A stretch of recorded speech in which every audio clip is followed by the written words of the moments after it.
যে আমার বড় মেয়ে ইরিশা নিজের হাতে ধরে সব কিছু কমপ্লিট করছে, কমপ্লিট করে নাই, একটু করে খাইছে, আবার আমার থেকে খাবার দিতে হচ্ছে।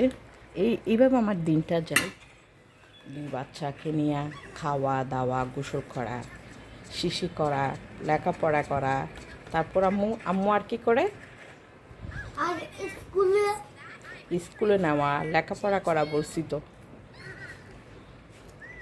আম্মু তোমার কি কি তরকারি পছন্দ একটু বলো তো, বেশি তরকারি কোনটা বেশি? মধু, মধু বলে না। লাউ, হ্যাঁ, তারপর মিষ্টি কুমড়া, মিষ্টি কুমড়া। তারপর আলু ভাজি, হ্যাঁ, তারপর রসুন ভাজি। রসুন কাজি। মানুষ অনেকে কিন্তু রসুন কাজি চিনে না, ঠিক আছে, কিন্তু অনেকে চিনে না, খায় না। আমি খাই, আমি তুমি খাই, খাও? তুমি কি দিয়ে রসুন কাজি খাও? আমার শুকনা ভাত দিয়া আরেকটা শুকনা ভাত খাই, আরেকটা রসুন ভাজিতে ওইখানে কি বাজি নাও, নাকি মাংস নাও, নাকি ডিম বাজি নাও রসুন কাজিতে, ডিম নাকি ভাজি, মাছ বাজি নাও? মাছ ভাজি আর মাংস।